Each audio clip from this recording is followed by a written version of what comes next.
Good morning from Sangti valley. এখন আছি অরুণাচল প্রদেশের সাংতি ভ্যালিতে। তো কাল রাত্রে আমরা মোটামুটি 7:30 পর্যন্ত মনে হয় রাইড করেছিলাম। রাইড করে এসে পৌঁছেছিলাম আমাদের আগে থেকে বুক করে রাখা সাংতি রিভার ফ্রন্ট হোমস্টেতে। এবার সাংতি রিভার ফ্রন্ট হোমস্টের যে লুক একদম অসাধারণ, মানে যে কোনো প্রকৃতিপ্রেমিক লোকের কাছে এটা একটা ফার্স্ট চয়েস হতে পারে।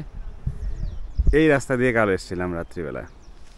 এসে এই যে সাংতি রিভার ফ্রন্ট হোমস্টে, এগুলো কটেজ, সবগুলো ডাবল বেডের রুম। এই যে এগুলো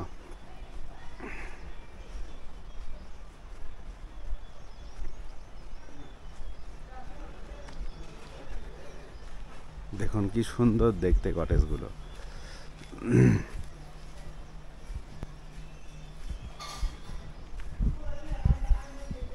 এটা হচ্ছে কিচেন। কিচেনের শেডের উপরে লেখা রয়েছে সাংতি রিভার ফ্রন্ট। আর এদিকে খুব সুন্দর ছবি ওঠার জায়গা রয়েছে, প্রশস্ত উদ্যান রয়েছে বসে গল্পগুজব করার জন্য। এই যে ঘরটা, মানে প্রথম রান্নাঘর, এটা কিচেন। এই কিচেন থেকে যে প্রথম ঘরটা, সেটাতেই আমরা আছি, আমি, কালাদা আর প্রতাপদা। এই যে আমার বাইক, বৃষ্টি হচ্ছিল তো ঢেকে রাখা হয়েছে।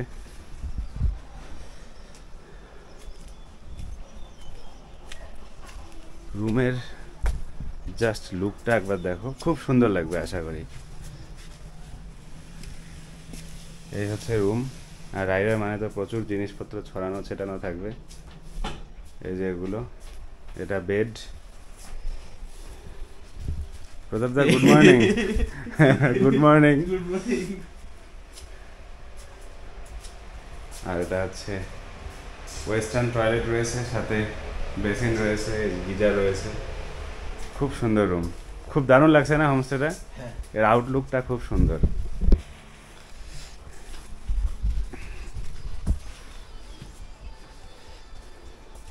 আমরা গুগল ম্যাপ থেকে নাম্বার নিয়ে যোগাযোগ করে এসেছিলাম।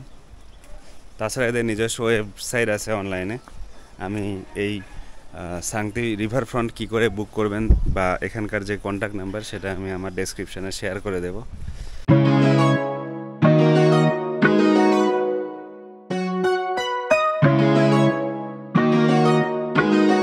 সকালে উঠে হাতে থাকবে চা, আর এই যে পাশ দিয়ে বয়ে চলছে সাংতি নদী।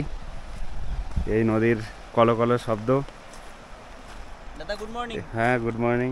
এই যে এভাবে বসে থাকবে আর চা খাওয়া হবে। কিছু বলবে?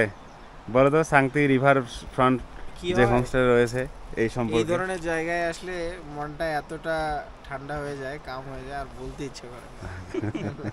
দাদা ঠিকই বলছি, চুপচাপ থাকতে ইচ্ছে করে। তুমি কিছু বলবে? একদম না। এখানকার সাইলেন্সকে যদি শোনানো যায়, তুমি শোনাই দাও। এ নীরবতা, তাই না? একদম অসাধারণ। এটাই তো জীবন নাকি? এটাই লাইফ। আর কি, কোনো একদিন এরকম সাংতি রিভার ফ্রন্টের সামনে আসবেন, চা খাবেন, সামনে বসে নীরবতায় কলকল ধ্বনি এনজয় করবেন আর নিজের জীবন সম্পর্কে ভাববেন। আমরা আছি এখন সাংতি রিভার ফ্রন্ট হোমস্টেতে। তো সকালবেলা দিরাং এবং দিরাংয়ের মধ্যে এই সাংতি ভ্যালিতে পড়ে। আমরা তাওয়াং যাচ্ছি। আজকে আমাদের তাওয়াং রাইডের ডে 3। আমরা কাল রাতে এই হোমস্টেতে এসে পৌঁছালাম। এই যে আমি একটু জাস্ট তোমাদের দেখাচ্ছি, এই যে আমাদের এটা হোমস্টে ছিল একদম পাহাড়ের কোলে। এই যে রাইডার আলী মাসুদ রানা, আর এই যে রাইডার রানা। একটা চ্যানেল খুলবি, নাম দিবি রাইডার রানা। আচ্ছা, তো আমরা এই যে সাংতি রিভার ফ্রন্ট হোমস্টেতে, দেখুন এই যে সামনে সাংতি রিভার বয়ে চলছে তার নিজস্ব গতিতে, কলকল শব্দে। জীবনে আর কি আছে? এরকমই একদিন আপনিও আসুন সময় করে নিয়ে সাংতি ভ্যালিতে এসে এই যে রিভারের শব্দ শুনতে শুনতে নিজের জীবন সম্পর্কে একটু ভাবুন যে কি করলেন লাইফে। শুধু টাকাই জমিয়ে গেলেন কিন্তু কোনো মেমোরি কালেক্ট করতে পারলেন না। এরকমই একদিন আসুন, এই নদীর সামনে বসে চা খান এবং মজা নিন।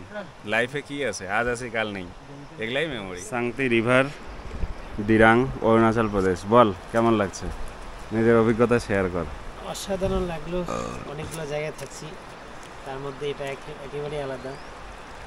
3 দিকে নদী বয়ে যাচ্ছে, মাঝখানে এই শান্তি রিভার হোমস্টে, অসাধারণ। 2 দিকে পাহাড়, তার মাঝখানে হোমস্টে, ভীষণ ভালো। আমরা কালকে রাত্রে আসছি, তখন মনেই হয়নি এত সুন্দর। আজকে সকালে উঠে দেখি এত সুন্দর, চারিদিকে এত সুন্দর, বেশ।